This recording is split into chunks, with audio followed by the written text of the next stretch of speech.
Inside the world's harshest prison. Open. Drone over San Salvador. Low percussive score. San Salvador. Once, the very name sent shivers around the world. In 2015, this city carried a grim title. The murder capital of the world, with homicide rates higher than some war zones. For ordinary citizens, life felt like a gamble. The streets didn't belong to the government. They belonged to gangs, MS-13 and Barrio 18. Extortion, kidnappings, killings, and violence against women were everyday realities. Buses burned. Children were recruited as lookouts. Entire neighborhoods fell under criminal rule. For decades, families whispered about survival, not hope, burying loved ones while wondering who would be next. In El Salvador, murder was not an exception, it was the norm. Cut to archival footage, civil war. To understand how a nation reached this point, we need to go back. In the 1980s, El Salvador was torn apart by civil war. Poverty and inequality ignited the conflict. The government, backed by the United States, fought leftist rebels.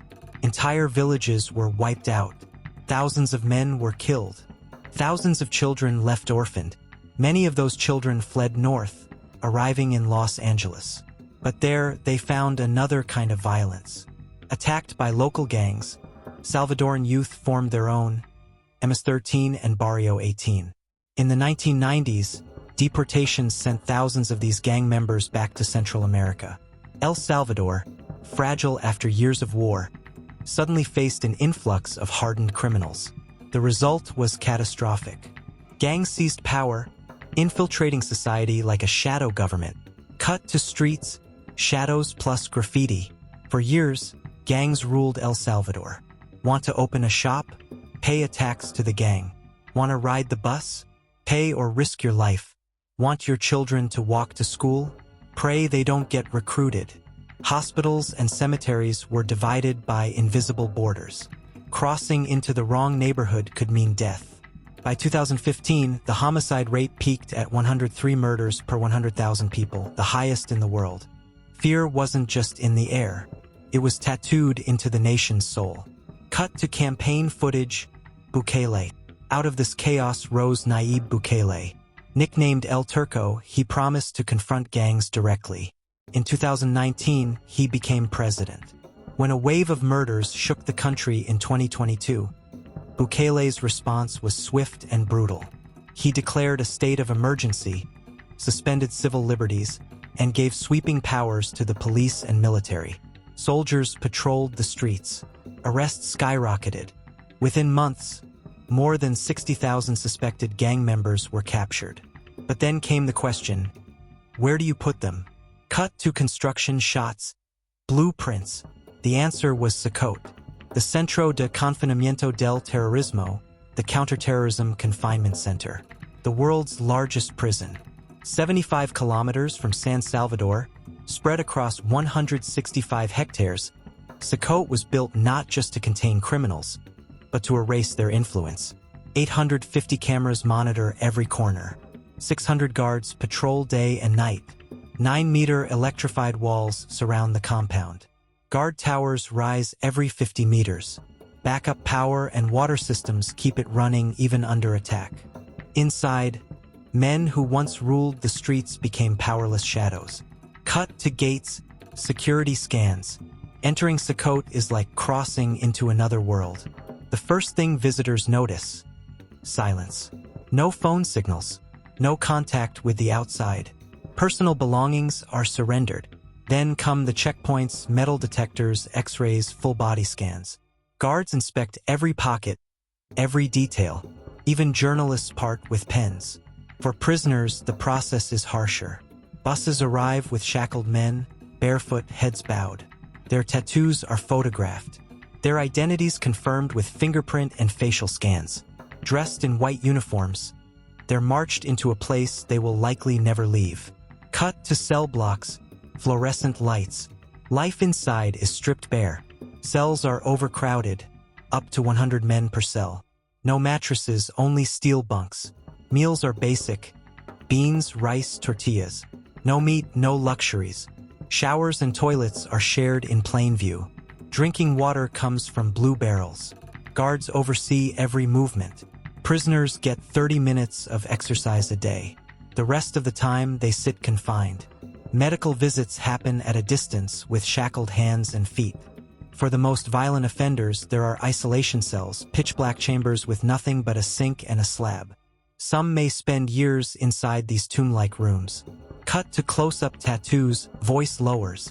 In El Salvador, tattoos tell stories of crime. Teardrop means murder. A clown face means killing police. Barbed wire means enslaving civilians. A spider web means recruiting new members. Stars mark years in prison. For decades, these tattoos terrified communities. A tattooed face walking into your street often meant death had arrived. Inside CECOT, they remain as fading reminders of lives built on fear and violence. Cut to corridors, boots echo. CECOT runs on control. Prisoners never speak to visitors. Guards hide their faces to protect their families from revenge. Camera crews are tightly monitored. When inmates move, they face the wall, shackled, heads down. Resistance is met with overwhelming force. Riot gear and weapons are always on standby. Critics call it inhumane. Supporters call it justice. Because these are not ordinary inmates. They are killers, kidnappers, extortionists, men who once held a nation hostage. Cut to city nights, children playing. The results, though, are undeniable. Since the crackdown and the opening of CECOT, crime has collapsed. Families walk the streets at night. Shops stay open. Children play in parks. In October, Bukele announced something extraordinary: 365 days without a single murder nationwide. From the murder capital of the world to one of the safest countries in the Americas, the transformation is staggering. But one question remains: is this security worth the cost of human rights? Cut to graves, destruction footage. Even in death, gangs leave scars. Graves of MS-13 and Barrio 18 members have been destroyed, their symbols smashed by communities refusing to honor their memory. For many, no punishment could ever balance decades of suffering. For others, the sight of a lost generation, thousands locked away for life, is tragedy of another kind. El Salvador's story is not just about crime. It's about survival, justice, and the thin line between order and oppression. Closing, walking outside prison. Inside CECOT, the weight of history is inescapable. The silence, the watchful eyes, the endless rows of cells. It feels cinematic until you remember it's real. San Salvador has transformed. But at what price? Freedom traded for order. Fear replaced by control. As I leave, one question follows. What kind of world do we create when prisons become the foundation of peace? I am Alpai. From Istanbul to El Salvador, I've searched for meaning in this story. And now I return to my homeland to teach, to share, and to keep exploring. Join me on this journey. Subscribe, and together, let's keep uncovering the world's darkest truths. Fade out, music swells.